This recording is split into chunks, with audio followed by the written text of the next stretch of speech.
Bonjour et bienvenue dans les interviews du Monde devant soi. Un pays, deux entités, trois présidents et autant de gouvernements, la constitution de la Bosnie-Herzégovine est l'une des plus complexes au monde. Un héritage des accords de Dayton, signé il y a 30 ans, le 14 décembre 1995, pour mettre fin à la guerre dans ce pays d'ex-Yougoslavie. Une guerre fratricide qui avait commencé en avril 92, alors que la Bosnie-Herzégovine proclame son indépendance, des entités bosno-croates et bosno-serbes ouvrent les hostilités.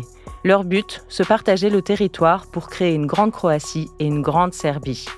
Après 3 années d'affrontements, 100 000 morts, des millions de déplacés, une défense acharnée de l'armée bosnienne et une intervention de l'OTAN permettent de mettre fin au conflit.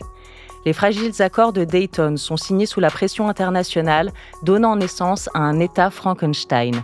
Ces accords ont permis la paix, mais la guerre politique, elle, se poursuit entre menaces sécessionnistes, négationnisme mémoriel et ingérence étrangère. Alors, la Bosnie-Herzégovine est-elle constamment sur le point d'imploser ? Pour en parler, je reçois Aline Cateux, spécialiste de l'ex-Yougoslavie et plus particulièrement de la Bosnie-Herzégovine, docteure en anthropologie à l'Université catholique de Louvain-la-Neuve et chercheuse à l'Université d'Ottawa. Bonjour madame. Bonjour. Vous avez notamment signé Bosnie-Herzégovine, le lent naufrage pour la revue Politique étrangère en 2022. Vous allez publier en janvier 2026 chez Actes Sud Mostar, ceci n'est pas une ville, une étude sur l'une des villes bosniennes les plus dévastées par la guerre. Et par ailleurs, vous vivez entre la France et la Bosnie-Herzégovine depuis 26 ans. Merci d'être avec nous. Alors, j'aimerais commencer par vous demander, Aline Cateux, est-ce que vous pouvez nous rappeler le cadre posé par les accords de Dayton ? Sur quel fondement politique, constitutionnel repose la Bosnie-Herzégovine depuis 30 ans ?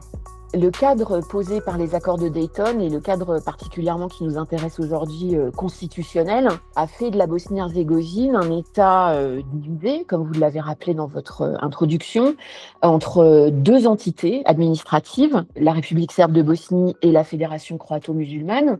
Et au-dessus de ces entités existe un gouvernement central pour le pays. Par ailleurs, ce qui est très important de préciser aussi, c'est qu'à l'intérieur de ce qu'on appelle la fédération, on ne l'appelle jamais la fédération croato-musulmane, on l'appelle la fédération, cette fédération est divisée en 10 cantons qui ont été dessinés selon une architecture exclusivement ethnique pour empêcher l'une ou l'autre communauté de prendre le pouvoir sur la fédération, de façon à ce que celle-ci soit tout le temps gouvernée de façon collaborative, si je peux m'exprimer ainsi. Donc on voit une constitution extrêmement décentralisée où il n'y a absolument aucune harmonisation de lois, de réglementations, mais même de programmes d'école, de systèmes de santé dans tout le pays. Et cette constitution et cette organisation administrative ont facilité la prise de pouvoir locale par des petits seigneurs de guerre, des ex-profiteurs de guerre ou des gens qui étaient à la manœuvre il y a 30 ans, et a facilité évidemment une corruption locale et puis nationale. Je veux dire, la Bosnie-Herzégovine est un des pays les plus corrompus du continent européen, a facilité en fait cette prise de pouvoir locale par des groupes criminels qui sont liés aux partis ethno-nationalistes qui sont au pouvoir. Donc ça, c'est pour l'organisation administrative. Ces accords étaient provisoires, ils devaient être revus et leurs applications devaient être suivies. Il devait y avoir des étapes de contrôle sur leur implémentation. Mais en fait, ce qui était provisoire s'est transformé en quelque chose de permanent. Donc le pays a énormément changé depuis 30 ans, mais sa constitution, qui l'enferme complètement dans un fonctionnement ou dans un non-fonctionnement plutôt morcelé et qui permet aux ethno-nationalistes de gouverner pratiquement sans discontinuer et sans opposition depuis 30 ans. Donc ce qu'on voit en fait, c'est que ces accords qui n'étaient pas destinés en fait à être permanents ont enfermé et contraint le pays dans un fonctionnement au sein duquel les ethno-nationalistes ont la part belle et gouvernent pratiquement sans discontinuer depuis 30 ans. Et on imagine bien que c'était pas le but de ces accords à l'époque, mais pourquoi est-ce que c'est ça qui a été, convenu? Est-ce qu'il fallait, contenter tout le monde? À l'époque, j'imagine qu'il fallait bien que la paix se fasse, donc ça a donné lieu à cette organisation, en plus hyper complexe pour le quotidien, j'imagine? C'est ça, c'est-à-dire que le principal mérite de ces accords, c'est d'avoir arrêté la violence. Ce qui était à l'époque le plus urgent parce que, on voit bien que l'année où les négociations ont commencé, où les accords ont été signés, c'est quand même, l'année du génocide des musulmans de Srebrenica, où il y a quand même une culmination de la violence, qui s'exerce à l'encontre des populations civiles, depuis 4 ans. Donc ces accords, ils sont excessivement compliqués, mais en effet, il a fallu satisfaire les demandes de chacun et arriver à une architecture administrative totalement ethnicisée qui permettait aux uns et aux autres d'avoir des garanties que personne ne pourrait, se risquer en fait à prendre le pouvoir sur le pays. C'est pour ça que ça a été, construit de cette façon. Au quotidien, ça dépend de ce qu'on regroupe sous le terme de quotidien, mais disons que ce qui est compliqué, par exemple, c'est que, le plus gros employeur de Bosnie-Herzégovine est le service public et que dans le service public, par exemple, il y a des quotas.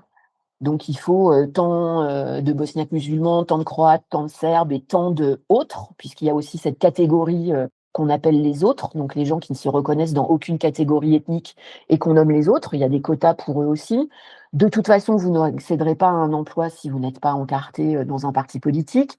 Le niveau de corruption fait que de toute façon, l'accès aux services publics, santé, éducation, quel que soit ce domaine-là, obtenir un permis pour telle chose, ouvrir une société, enfin, vous fait, systématiquement trébucher sur ces partis ethno-nationalistes et sur, l'ethnicisation, de la société. Est-ce que la population, adhère à ce fonctionnement ethnique ou est-ce qu'il existe, des formes de résistance où grosso modo chacun vit dans son groupe, sans trop se préoccuper du ou des voisins? Sachant que depuis 30 ans, il a dû y en avoir quand même des mélanges? Évidemment, la situation a beaucoup évolué en 30 ans, même si on a tendance à vouloir toujours, fossiliser le pays dans une espèce de face à face, entre la République serbe et la fédération, ce qui est certainement le cas au niveau politique. Mais, les gens, eux, ont avancé beaucoup plus vite que les politiciens qui, eux, sont très occupés surtout à se maintenir au pouvoir en manipulant des rhétoriques, guerrières, en faisant ressurgir les peurs, de chacun liées à la guerre. La population de Bosnie-Herzégovine, déjà, ce qui est, important de dire, c'est qu'il y a pas de violence interethnique en Bosnie-Herzégovine. Il y en a dans des moments particuliers, c'est-à-dire, les élections, le ramadan, hein, je pense, notamment aux populations, de bosniaques musulmans de l'est de la Bosnie, dans la vallée de Srebrenica, qui sont intimidées, fréquemment. Donc ça, c'est de la violence, même s'il y a pas de morts, qu'on a tendance à regarder, le niveau de violence seulement, en fonction du nombre de victimes, mais la violence, elle se vit au quotidien pour certains. Ce que je veux dire, c'est qu'il n'y a pas eu de résurgence de la violence armée depuis 30 ans et ça, c'est quand même vraiment grâce à la population qui, elle, est prête à tout pour qu'il n'y ait pas ce retour, à la violence.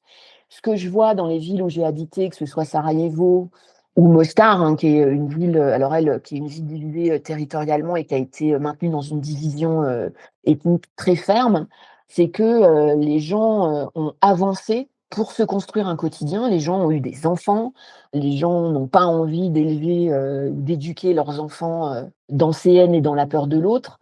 Après, il y a tout ce qui est, si vous voulez, des stratégies, dans l'espace public. Par exemple, si vous allez dans des parcs, vous entendez des prénoms différents, les mamans sont ensemble, ou les pères vont, je sais pas, promener leurs chiens ou je sais pas quoi. Personne se saute dessus pour une différence de prénom et cetera. Évidemment, il y a ce qui se dit dans l'affaire privée qui peut être, très différent. Mais je dirais que, d'une façon générale, les Bosniens se déplacent aussi beaucoup plus d'une entité à l'autre.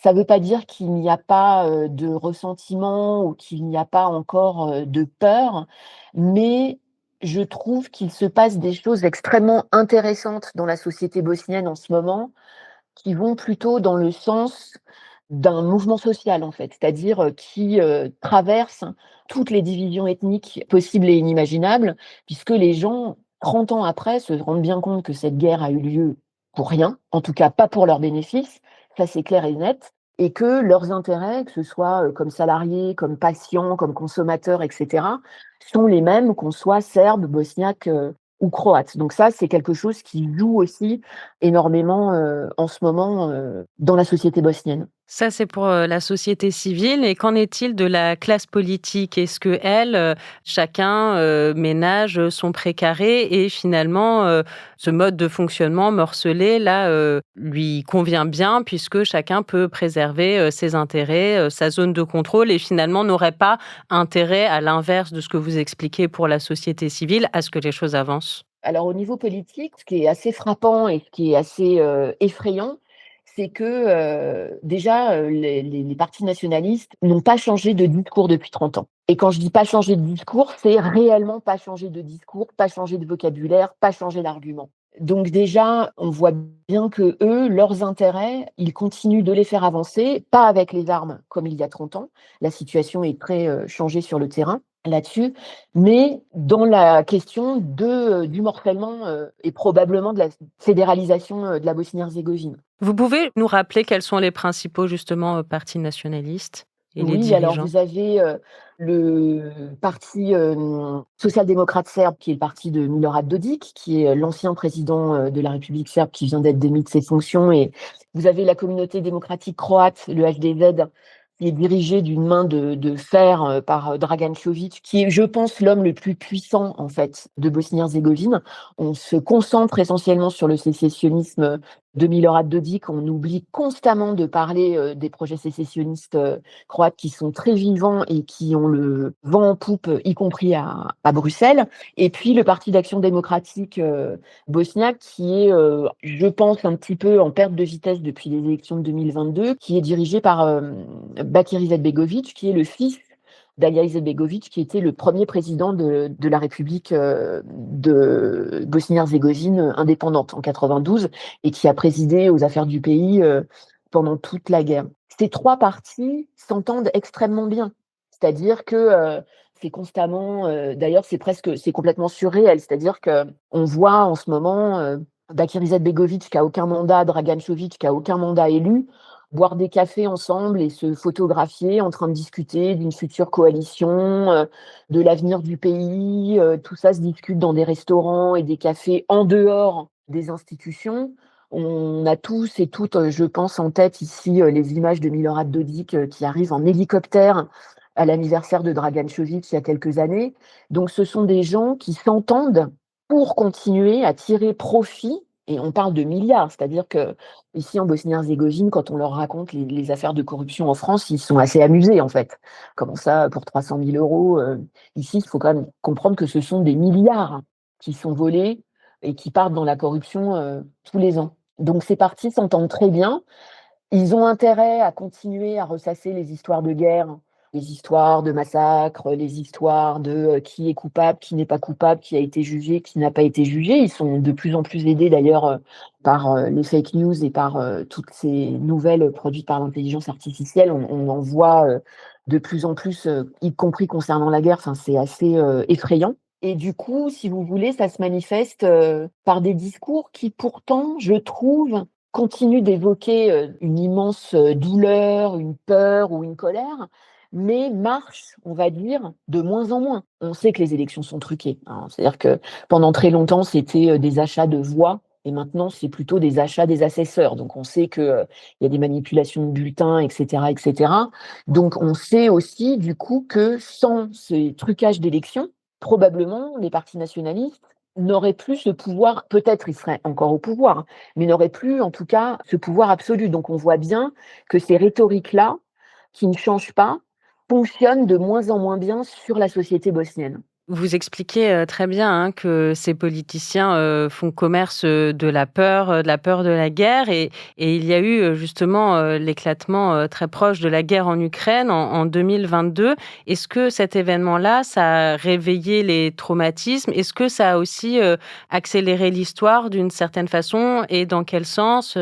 Puisque, d'un côté, la Bosnie-Herzégovine a pu obtenir, le statut de pays candidat à l'adhésion de l'Union européenne en décembre 2022, un statut qu'une partie du pays en tout cas attendait, et en même temps, il me semble que les ingérences russes, sont quand même, assez avérées aussi dans le pays? L'éclatement de la guerre en Ukraine a réellement, provoqué une panique, hein. C'est sûr que, fin février, tout début mars, il y a eu 2 semaines de files d'attente dans les banques parce que les gens, En 2022? en 2022, retiraient leurs liquides, des supermarchés ont été vidés, en un rien de temps parce que les gens pensaient vraiment que la Bosnie-Herzégovine était le front suivant et puis ça pouvait prendre beaucoup de formes. C'est-à-dire qu'évidemment, les gens enfin moi à l'époque, je me suis quand même vue demander par des journalistes genre, «Oui, enfin, faut pas exagérer, les chars russes vont pas arriver à Sarajevo». Non mais les Sarajeviens sont pas idiots et les Bosniens d'une façon générale, on sait tous très bien que ça prendra une autre forme et qu'en effet l'ingérence russe est énorme. On sait que, la police, de la République serbe a régulièrement été formée notamment par pendant les anciens camps d'entraînement de Wagner, en Serbie. Il y a des accords de coopération, sur la police, entre Moscou et Banja Luka. Enfin, je veux dire, tout ça, ce sont si on veut avoir les informations et si on veut se rendre compte, elles sont accessibles à qui se donne, un petit peu, la peine.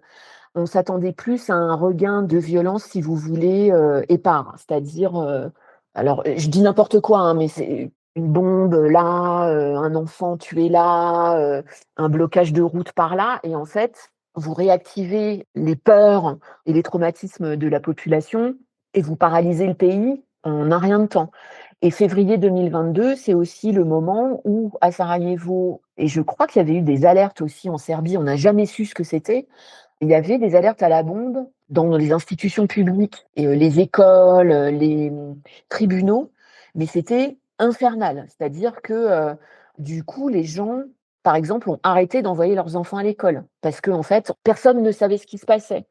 C'était une ambiance, très violente pour les Bosniens et puis finalement, ce qui a émergé de tout ça, c'est, d'abord, l'OTAN qui a montré les dents très, très fort, hein, en disant, «Non, non, ça ne se passera pas comme ça» et la deuxième chose que je retiens de cet épisode, c'est la peine des Bosniens et surtout quand on a commencé à voir les images, et notamment début mars, 2022, les images de Boutcha, les premières images de massacre, des civils, c'était la peine des Bosniens de se dire: «Mais en fait, ce qu'on a subi n'a servi à rien».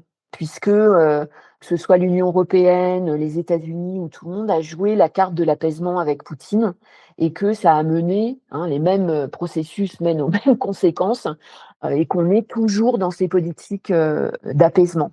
Mais ce qui est à retenir, c'est que dès que l'OTAN a réagi avec, quand même des discours enfin moi je ne me souviens pas qu'il y avait eu des discours aussi fermes sur ce sujet-là. Tout de suite, que ce soit, Dodik ou Aleksandar Vučić, le président serbe, de Serbie, ont un peu, changé de ton. Voilà. Donc en fait, quand on réagit, ça provoque toujours au moins un pas en arrière. Et les dirigeants ukrainiens ont déjà, dit, qu'ils ne signeraient, jamais des accords de paix, semblables à ceux de Dayton, ce qui éclaire Mmh. aussi, grandement, notre sujet. J'aimerais qu'on finisse cet entretien par une, dernière question, Aline Cateux, en vous demandant, justement par rapport à ce que vous disiez enfin plus que des dysfonctionnements de cette chape, ethnocratique inhérente à la constitution de la Bosnie-Herzégovine. Est-ce qu'aujourd'hui, 30 ans après, on peut envisager une ou plusieurs modifications de cette constitution ou est-ce que finalement, personne n'aurait intérêt à le faire? Les autocrates, vous en avez parlé, mais peut-être même l'Union européenne, est-ce qu'elle, elle aurait un intérêt là-dedans? Puisque je précise que toute cette organisation est chapeautée par un haut représentant de la communauté internationale qui finalement est souvent, ou tout le temps d'ailleurs, un membre de l'Union européenne. C'est en ce moment Christian Schmitt depuis 2021.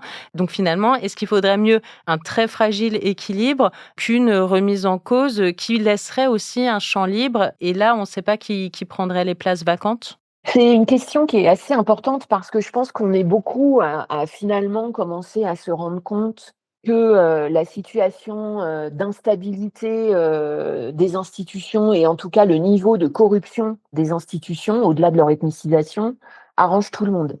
C'est-à-dire que c'est plus facile de faire des affaires avec un pouvoir corrompu qu'avec un pouvoir, qui aurait, une colonne vertébrale, morale et éthique, qui ferait, respecter, les conventions internationales, les lois et cetera. Et la Bosnie-Herzégovine aujourd'hui, au-delà de ses problèmes constitutionnels, subit un assaut de compagnies internationales sur les ressources naturelles qui va à une vitesse fulgurante. Et finalement, on voit des discours, sur le peu d'avancement vers l'Union européenne, c'est mal, les sanctions, pas les sanctions. Enfin, on n'a pas vraiment un discours fort de l'Union envers la Bosnie-Herzégovine, si ce n'est de taper un peu sur la table en disant vous avancez pas, vous avancez pas. Ce qu'on sait sur le terrain, c'est que beaucoup de compagnies de pays membres participent à des actions illégales de déforestation, d'extraction sans permis, d'achat de concessions avec des commissions extrêmement basses qui ont dû se négocier, encore une fois, dans un café, en dehors des institutions. On sait qu'il y a des entreprises, notamment allemandes, qui ont préempté notamment la production de lithium d'une mine qui devrait entrer en exploitation dans pas longtemps dans le nord-est du pays. Donc finalement, si vous voulez, si vraiment l'Union européenne avait un intérêt à avoir un pouvoir en Bosnie qui soit non ethnique, citoyen, moral et profondément anticorruption, ça fait longtemps que ce serait arrivé. Mais il n'y a pas de volonté politique, il n'y a pas de positionnement clair par rapport au pays. Donc le pays reste dans cet état de statu quo et est aussi désormais du coup à la merci finalement de ses propres ressources naturelles que sont ses forêts, son eau et son sous-sol. Merci beaucoup Aline Cateux pour cet entretien. Je rappelle que vous êtes spécialiste de la Bosnie-Herzégovine, chercheuse à l'Université d'Ottawa et votre prochain livre s'intitule « Mostar, ceci n'est pas une ville ». Ça paraîtra chez Actes Sud en janvier 2026. Merci madame. Merci à vous.